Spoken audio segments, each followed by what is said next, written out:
Welcome to AB tutorial. మనకి ప్రధానంగా ఈరోజు న్యూస్ పేపర్స్లో ఆంధ్రప్రదేశ్ రాష్ట్ర ప్రభుత్వానికి సంబంధించి గ్రామ వార్డు సచివాలయాలు ఏవైతే ఉన్నాయో ఈ యొక్క గ్రామ వార్డు సచివాలయాలు సరికొత్త రికార్డు సృష్టించాయంటూ ఇక్కడ రావడం జరిగింది. అదేవిధంగా ఈ యొక్క గ్రామ వార్డు సచివాలయాలు ద్వారా పనిచేసే సేవలు కానివ్వండి, ఇక ఉద్యోగులకు సంబంధించినవి కానివ్వండి, అదేవిధంగా ఈ యొక్క రాష్ట్ర సచివాలయాల వ్యవస్థను పరిశీలించిన రాష్ట్రాలకు సంబంధించి కానివ్వండి, ఈ సచివాలయ వ్యవస్థ చీఫ్ ఎవరైతే ఉన్నారో స్పెషల్ సిఎస్గా అజయ్ జైన్ గారు దీని గురించి మాట్లాడడం జరిగిందనమాట. అవన్నీ అప్డేట్స్ కూడా ఈ యొక్క వీడియోలో చూద్దాం. ఇక మనకి ప్రధానంగా ఇక్కడ ప్రజా పరిపాలన ఆంధ్రప్రదేశ్ సచివాలయ వ్యవస్థ సరికొత్త రికార్డు సృష్టించిందంటూ గ్రామ వార్డు సచివాలయాల స్పెషల్ సిఎస్ ఎవరైతే ఉన్నారో అజయ్ జైన్ గారు తెలపడం జరిగింది.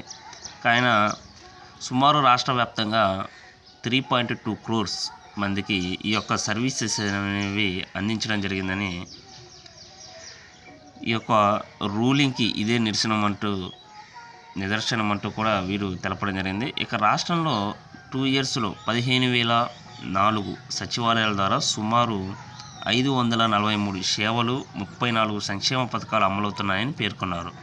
ఇక సచివాలయాల పనితీరును ఇతర రాష్ట్రాలు ఆదర్శంగా తీసుకున్నాయని తెలిపారు.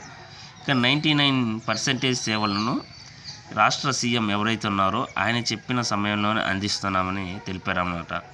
త్వరలో సచివాలయాల్లో 150 కేంద్ర ప్రభుత్వ సేవలు కూడా తీసుకువస్తున్నట్లు ఈయన తెలపడం జరిగింది. ఈ యొక్క సచివాలయ వ్యవస్థను ఆంధ్రప్రదేశ్ రాష్ట్రానికి దగ్గరగా ఉన్నటువంటి ఏదైతే రాష్ట్రాల్లో తమిళనాడు కానివ్వండి, కర్ణాటక కానివ్వండి, తెలంగాణ కానివ్వండి, అదేవిధంగా ఒడిశా రాష్ట్ర ప్రభుత్వాలు కానీ ఇవన్నీ కూడా పరిశీలించడం జరిగిందంటూ కూడా ఈయన పేర్కొనడం జరిగిందనమాట. ఇక 500 సచివాలయాల్లో ప్రజెంట్ అయితే ఆధార్ సేవలు అనేవి కూడా ప్రారంభించామంటూ వీళ్ళు తెలపడం జరిగింది. ఇక రిజిస్ట్రేషన్లు కూడా సచివాలయంలో ప్రారంభిస్తామని తెలిపారు. ఇదిగోండి ఇక్కడ తమిళనాడు, కర్ణాటక, ఆంధ్రప్రదేశ్, హర్యానా, పంజాబ్ అన్నమాట. ఈ యొక్క ఆంధ్రప్రదేశ్ రాష్ట్రాన్ని సచివాలయ వ్యవస్థను పరిశీలించడం జరిగిందంటూ కూడా ఈయన తెలపడం జరిగిందనమాట.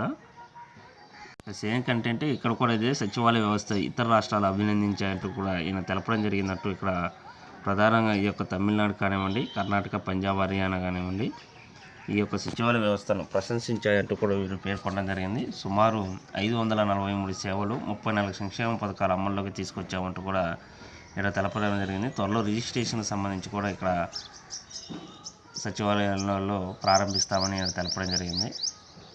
సచివాలయ వ్యవస్థ ద్వారా ప్రజలకు మెరుగైన సేవలు అంటూ ఇక్కడ రావడం జరిగింది. సేమ్ 15,004 సచివాలయాల ద్వారా 543 సేవలు, 34 సంక్షేమ పథకాలు, అదేవిధంగా 150 సచివాలయాల్లో సుమారు ఆధార్ సేవలను కూడా ప్రారంభించినట్టు తెలపడం జరిగింది. ఇక్కడ రిజిస్ట్రేషన్లు కూడా ఈ యొక్క సచివాలయాల్లో ప్రారంభిస్తారంటూ కూడా ఇక్కడ తెలపడం జరిగిందంటూ ఇవన్నీ కూడా ప్రజా సంక్షేమానికి అద్దం పడుతున్నట్లుగా తెలుపుతున్నాయంటూ ఇక్కడ ప్రధానంగా మనకి ఈ ఆర్టికల్లో రావడం జరిగింది. ఇక్కడ గ్రామ సచివాలయ రిజిస్ట్రేషన్ త్వరలోనే ప్రారంభమవుతాయంటూ కూడా ఇక్కడ రావడం జరిగింది. సచివాలయ శాఖ స్పెషల్ సిఎస్ అజయ్ జైన్ గారు తెలపడం జరిగింది.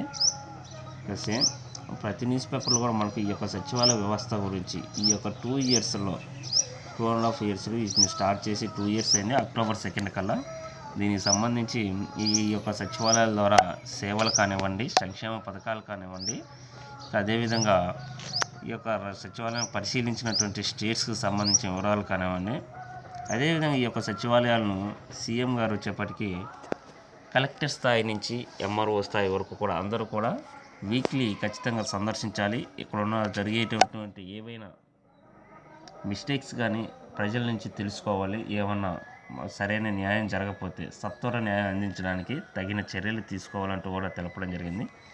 సో ఇవన్నీ కూడా ఒక ప్రాసెస్లో కంటిన్యూ అవుతున్నాయి ప్రజెంటు. ఇవి మనకి ఈరోజు గ్రామ వార్డు సచివాలయాలకు సంబంధించి అప్డేట్స్. ఏవైనా అప్డేట్స్ ఇస్తే వీలైనంత త్వరగా అందరికంటే ముందుగా ఈ యొక్క ఛానల్లో సచివాలయ వ్యవస్థ గురించి మనం అప్డేట్స్ అనేది ఇవ్వడం జరుగుతుంది.